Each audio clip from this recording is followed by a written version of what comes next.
Firman Allah menurut hadis kursi, aku Allah, tidak ada Tuhan melainkan aku. Allah sebut. Aku jadikan kebaikan dan kejahatan. Allah sebut. Dua-dua aku buat. Baik pun aku buat, jahat pun aku buat. Kan ada ramai anak-anak muda dia hantar mesej pada ana, kadang-kadang budak-budak universiti tanya pada ana, dia kata, Ustaz, Allah ni dia tak suka pada babi, tapi kenapa Allah buat babi? Dia tanya demikian. Allah tak suka pada arak, tapi kenapa Allah buat arak? Soalan tu bunyi bodoh tapi betul. Bunyi soalan tu memang dia tak faham sungguh. Kita kata kita nak tahu benda tu baik macam mana kalau Allah tak buat benda yang tak baik. Allah kena buat satu benda yang perbandingan. Nak tahu satu benda yang buruk, maka kena tunjuk yang baik. Nak tahu benda yang baik, kena tunjuk yang buruk. Kita ni kalau kita sentiasa senang, maka kita tak mengerti erti susah. Dalam hidup kita ni, kalau kita sentiasa satu keadaan je pada diri kita, senyum tiap-tiap hari, artinya kita tak memahami erti masam pada diri kita. Dalam hidup kita, Allah jadikan dua-dua ni serentak. Allah jadikan langit, Allah jadikan bumi. Nak kenal bumi kan ada langit. Sebab tu Allah jadikan pasangan. Kenapa Allah jadikan siang dan juga malam? Jawabnya nak suruh faham erti siang, Allah jadikan malam. Kalau Allah tak jadikan malam, maka tak faham nak erti siang. Kita boleh faham, kita boleh tahu benda ni yang baik. Punca apa dia? Ada je benda yang buruk. Apabila ada benda yang buruk, maka kita fahamlah tentang benda yang baik. Dan Allah jadikan benda yang baik jauh lebih banyak daripada benda yang buruk. Anda biasa sebut kan, Allah larang minum arak, tapi selain daripada arak, kamu nak minum-minumlah. Nak minum air kelapa muda, kelapa tua, nak minum apa dia, air ABC sampai Z ni, minum, tak larang. Dalam agama ni, maknanya kita nak minum selain daripada arak je. Kenapa kalut sangat dengan arak? Sedangkan satu benda je yang Allah larang, tapi Allah buka yang lain. Allah larang riba, tapi Allah benarkan halal jual beli. Selain daripada riba, kamu nak jual beli, kamu nak barter, kamu nak buat apa yang selain daripada riba, kamu buat. Tapi yang kamu dilarang, jangan terlibat dengan riba. Islam suruh tutup aurat. Islam tak suruh kita buka aurat. Nak larang daripada kita buka aurat. Nak tutup aurat macam mana? Tutup. Anda sentiasa sebut demikian. Islam konsep dia tutup je. Nak tutup macam mana, itu masalah lain. Islam tak kira. Kan orang Melayu kita ni, dia tutup macam-macam cara kan. Dia ada fashion, dia menutup aurat. Islam tak larang. Fashion lah, nak berfashion, fashion. Tapi jangan sampai peringkat kita terdedah aurat dengan fashion kita. Itu je konsep dia. Mudah je dalam agama. Sebab tu Islam jadikan buka aurat, tutup aurat. Kemudian nak tahu yang orang tutup aurat macam ni. Nak tahu orang tutup aurat, para hadis kan nak tahu kita ni tutup aurat tak tutup aurat macam mana? Cara yang mudah, kita tanya, pakaian kita yang kita pakai ni boleh buat sembahyang tak boleh buat sembahyang? Kalau kita boleh pakai tutup dah sekarang ni boleh buat sembahyang, itu tanda kita sedang tutup aurat.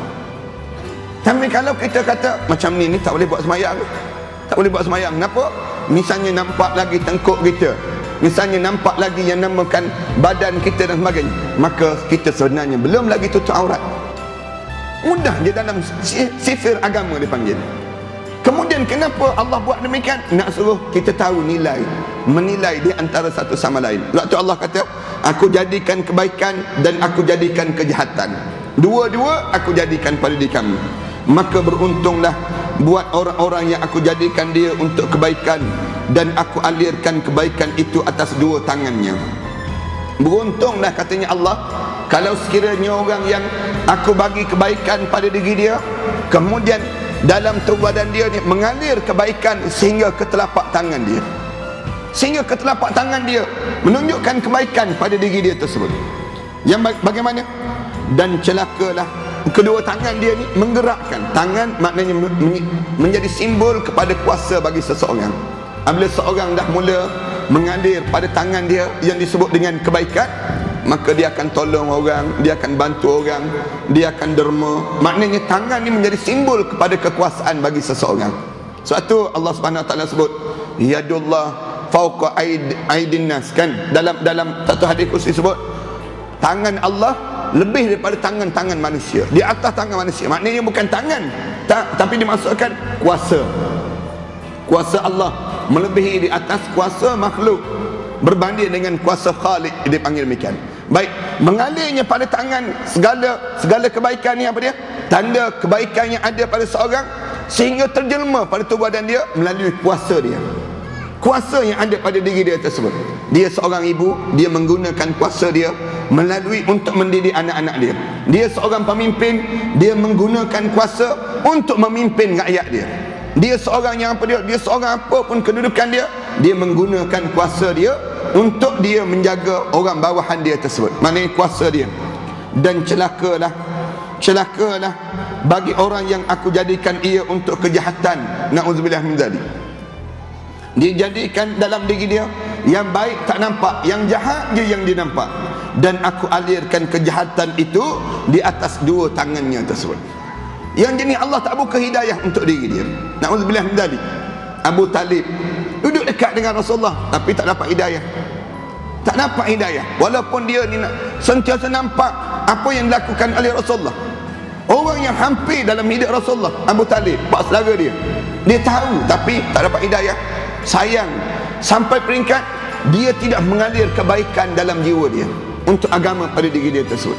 Ada orang yang Allah tak jadikan dia hidayah, kan? Padahal sepatutnya pada orang ni menjadi petunjuk pada diri dia, tapi tak dapat hidayah. Orang yang jenis demikian, Allah ni, orang yang tak dapat hidayah ni, dia boleh fikir nak curi barang orang, dia nak buat khianat pada orang, dia boleh fikir benda-benda yang tak logik. Tu yang berlaku di Terengganu kan, sampai kena potong tangan tu kan.